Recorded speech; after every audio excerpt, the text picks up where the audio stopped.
ना होगा, और अगर सब मिलकर कोशिश करें तो रास्ता निकल सकता है। राजू के चेहरे पर एक उम्मीद की किरण जागती है।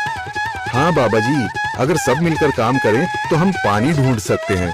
हमने पहले कभी ये कोशिश ही नहीं की। लेकिन इतनी कठिन जमीन में नया कुआं खोदना आसान नहीं। मुश्किल जरूर है, नामुमकिन नहीं। अगर हम मिलकर काम करें तो ये हो सकता है। राजू खड़ा हो जाता है, उसकी आंखों में एक नई रोशनी है। तो फिर हम कल से काम शुरू करेंगे। मैं गांव के सभी युवाओं को इकट्ठा करूंगा, हम मिलकर नया कुआं खोदेंगे। यह कहते हुए वह शामू के साथ गांव के दूसरे युवाओं को बुलाने के लिए निकल पड़ता है। कहीं दूर से गरज की हल्की सी आवाज आती है, जैसे आकाश ने उनकी उम्मीदों की गवाही दे दी हो। अगली सुबह राजू और शामू गांव के युवाओं को इकट्ठा करने निकल पड़े। चौधरी महेश की हवेली के सामने एक भीड़ जमा है। बाबा जी, संदरी, गांव के कुछ बुजुर्ग और किसान सभी मौजूद हैं। हम हाथ पर हाथ रखकर नहीं बैठ सकते। अगर अल्लाह ने हमें हिम्मत दी है तो हमें खुद पानी के लिए मेहनत करनी होगी। हम एक नया कुआं खोदेंगे। लेकिन राजू, क्या हमें यकीन है कि वहाँ पानी मिलेगा? बेटा, पानी जमीन के अंदर होता है, बस सही जगह खोदने की जरूरत है। हमने अपने बुजुर्गों से सुना था कि पुरानी नहर के पास जमीन नरम थी, शायद वहीं पानी हो। बाबा जी सही कह रहे हैं।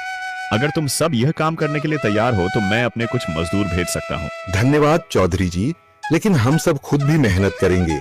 यह हमारे गांव के अस्तित्व की लड़ाई है। संदरी, जो अब तक चुप थी, आगे बढ़ती है।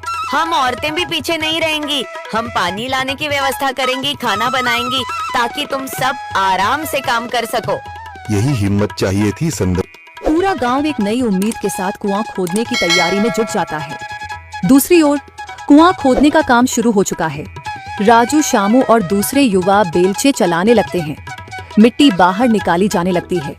तेज गर्मी के बावजूद सब पूरी हिम्मत के साथ जुटे हुए हैं। दोपहर की तेज धूप जमीन आग की तरह तप रही है। गांव के लोग लगातार कुआं खोदने में जुटे हैं।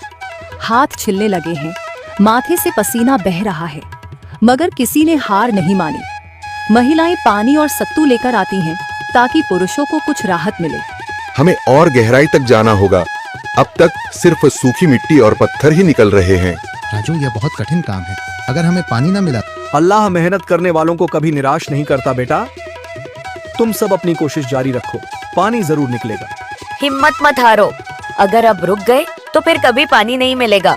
सभी फिर से जोश में आकर काम में जुट जाते हैं, मगर सूरज की तपिश बढ़ती जा रही है और कई लोगों की सांसें तेज चलने लगती हैं। तभी एक तरफ से रामलाल और उसके आदमी हंसते हुए आते हैं। अरे भाई, तुम्हें लगता है कि जमीन तुम पर रहम करेगी? हाँ हाँ, ना समझ लोग, ये सब बेकार की मेहनत है। रामलाल, हमारा हौसला मत तोड़ो। अगर तुम मदद नहीं कर सकते तो कम से कम मजाक भी मत उड़ाओ। मदद?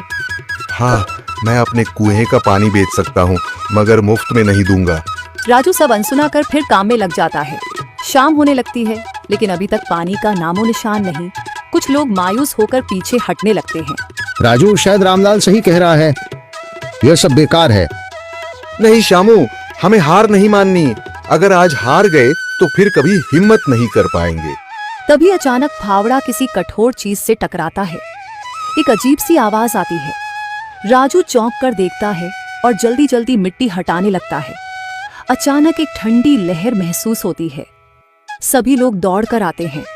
जैसे जैसे मिट्टी हटती है, नीचे से गीली जमीन नजर आने लगती है। सब हैरान रह जाते हैं। सुभान अल्लाह, मैंने कहा था ना, अल्लाह हमारी मेहनत को जाया नहीं करेगा। राजू और बाकी सभी जोर लगाते हैं। कुछ ही पलों बाद अचानक मिट्टी के नीचे से पानी की एक छोटी सी धारा फूट पड़ती है। गांव वाले खुशी से चिल्ला उठते हैं। पानी, पानी निकल आया। यह अल्लाह की कुदरत है रामलाल, जिस पर तुम्हें यकीन नहीं था। पूरा गांव आनंद से झूम उठता है। लोग एक दूसरे को बधाइयां देते हैं। औरतें दुआ करने लगती हैं। कुछ दिन बीत चुके हैं। गांव वाले नए कुएं से पानी भर रहे हैं, खेतों को सींच रहे हैं और जिंदगी फिर से पटरी पर लौट रही है। मगर रामलाल अब भी अपनी सब्सक्राइब कीजिए और बेल आइकन को दबाना न भूलें।